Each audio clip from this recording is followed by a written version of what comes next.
اعوذ باللہ من الشیطان الرجیم، بسم اللہ الرحمن الرحیم۔ احباب گرامی، السلام علیکم۔ میں ہوں ارشد قریشی اور پروگرام لے کر حاضر ہوں، بولتی ہیں تحریریں۔ احباب گرامی، آج جس تحریر کا ہم نے انتخاب کیا ہے وہ ایک افسانہ ہے، اور تحریر کیا ہے محترمہ صائمہ نفیس صاحبہ نے۔ موجودہ حالات میں جو عالمی وبا کورونا وائرس اور اس باعث جو لاک ڈاؤن کا سلسلہ ہے، اسی تناظر میں یہ خوبصورت افسانہ لکھا گیا ہے۔ افسانے کا عنوان دیا ہے ہونٹوں سے گرتی دعا۔ لکھتی ہیں، درزی اپنی دکان کھول سکتے ہیں۔ لاک ڈاؤن میں یہ اعلان سن کر ریاض درزی خوش ہو گیا۔ دوسرے دن وہ تیار ہو کر اپنی دکان پر چلا گیا۔ پچھلے 1 ماہ سے بند دکان کی پہلے تو صفائی کی، مشینوں کو صاف کیا اور تیل ڈال کر رواں کیا۔ لاک ڈاؤن کی وجہ سے پورا شہر بند تھا۔ اسکول، کالج، یونیورسٹی اور تمام دفاتر سب بند تھے۔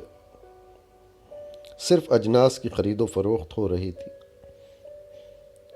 کورونا کی وبا پھیلی ہوئی تھی۔ چاروں طرف میڈیا کی ہیبت ناک آوازیں گونج رہی تھیں۔ ہر شخص اپنے طور پر فکر مند تھا۔ جن لوگوں نے ماضی میں پھیلنے والی وباؤں کے بارے میں پڑھ رکھا تھا یا جانتے تھے، وہ زیادہ فکر مند تھے اور پریشان تھے۔ ایسے مفروضات اور افواہیں بہت تیزی سے پھیل رہی تھیں۔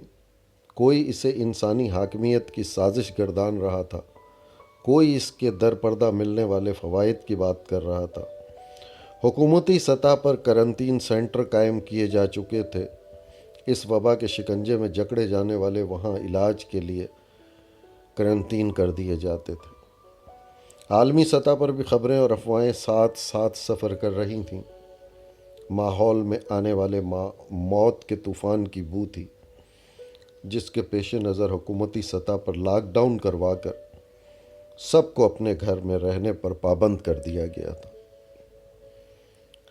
لکھتی ہیں، 1920 میں ہندوستان میں جب طاعون پھیلا تھا، اس وقت اور اب کے وقت میں زمین آسمان کا فرق آ چکا ہے۔ اس وقت لوگ جدید سہولیات اور ٹیکنالوجی سے بھی آشنا نہ تھے، مگر انہوں نے بھی اپنے آپ کو اپنے گھروں میں خود ساختہ قید اپنا کر ہی اس مرض سے مقابلہ کیا تھا اور چھٹکارا حاصل کیا۔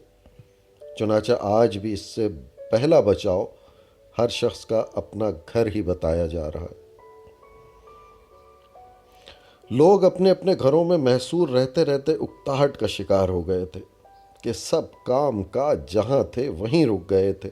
اب تو یہ عالم تھا کہ جب نیند آتی سو جاتے، جب آنکھ کھل جاتی جاگ جاتے، جب بھوک لگتی تو کھا لیتے۔ سارا دن ٹی وی، انٹرنیٹ، موبائل یا پھر جو مطالعے کے شوقین ہیں وہ کتابوں کے ساتھ گزار دیتے۔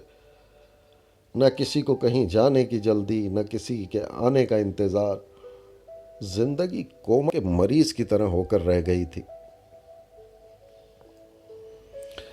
تنخواہ داروں کو تو تنخواہ مل ہی رہی تھی، انہیں بس اجناس اور روزمرہ کے استعمال کی اشیاء کی فراہمی کی فکر تھی، مگر دہاڑی دار اپنا چھوٹا موٹا کام کرنے والوں کی فکر تو جدا تھی۔ انہی لوگوں میں ریاض درزی اور اس کا خاندان تھا۔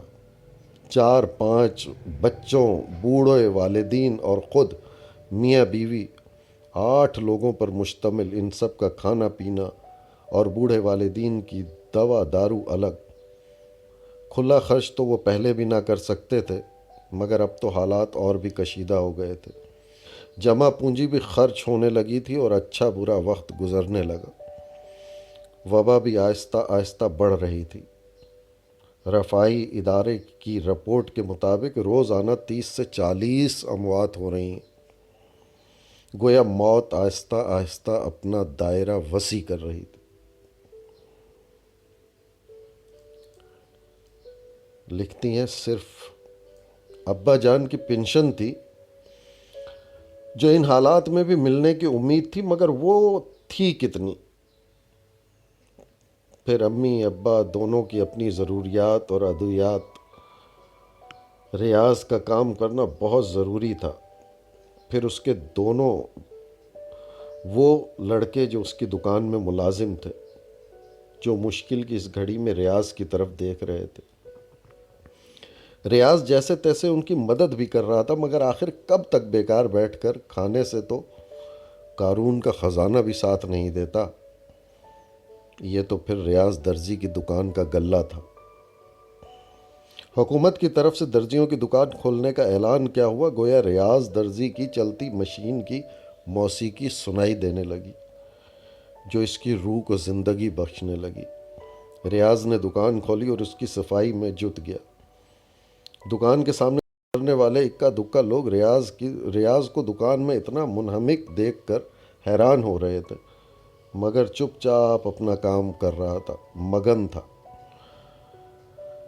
2-4 گھنٹے لگا کر اس نے نہ صرف دکان کو سمیٹ کر صاف کر دیا، بلکہ اپنے ملازمین لڑکوں کو بھی موبائل کر کے بلا بھیجا۔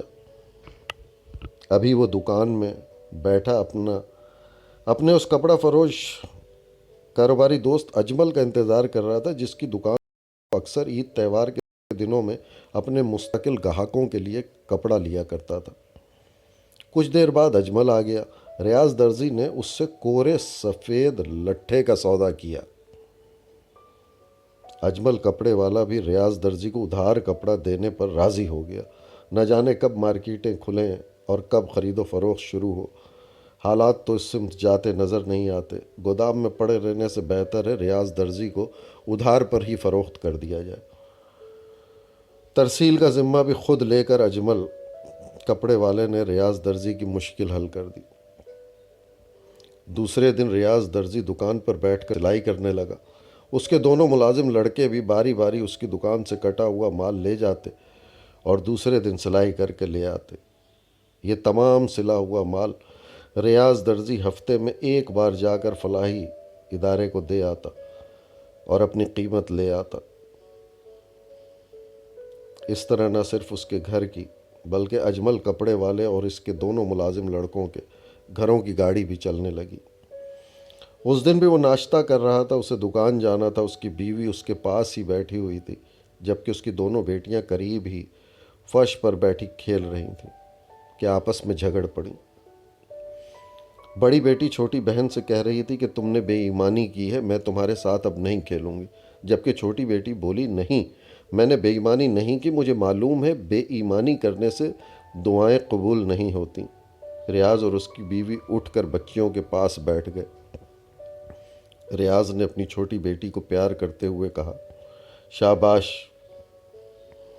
اچھا تو میری بیٹی کی دعائیں قبول ہوتی ہیں؟ چھوٹی مسکراتے ہوئے بولی، ہاں بابا، میں روز آپ کے لیے دعا مانگتی ہوں۔ میری دعا قبول ہوئی جبھی تو آپ کو کام ملا۔ سب کے ابو آج کل گھر پر ہیں، مگر آپ دکان جاتے ہیں اور سلائی کرتے ہیں۔ اللہ میاں آپ کے کام میں بہت بہت برکت دے۔ چھوٹی نے اپنی دونوں باہیں پھیلا کر دعا مانگنی چاہی، مگر ریاض نے اچانک اپنی بیٹی کے منہ پر ہاتھ رکھ کر اس کی دعا ادھوری کر دی۔ احباب گرامی، یہ خوبصورت افسانہ جو موجودہ حالات کے تناظر میں محترمہ سائمہ نفیس صاحبہ نے تحریر کیا، جب میں اس افسانے کی آخری سطور پڑھ رہا تھا بہت درد محسوس کر رہا تھا ان آخری 3-4 سطور میں۔ نہ جانے کتنے ریاض درزی، نہ جانے کتنے اجمل سے کورا سفید لٹھا لے رہے ہوں گے۔ کبھی سوچتا ہوں کیا درزی کی دکانیں کھولنے کی اجازت اسی لیے ملی۔ ریاض نہیں چاہتا تھا کہ میرے شہر پر موت منڈلاتی رہے، میرے شہر پر تا دیر یہ وبا حاوی رہے، میرے شہر سے جنازے اٹھتے رہے۔ اسی خاطر تو اپنے کاروبار میں برکت کے لیے اپنی بیٹی کی دعا کو پورا ادا نہیں ہونے دیا اور اس کے ہونٹوں پر ہاتھ رکھ کر اس کی دعا کو ادھوری کر دی۔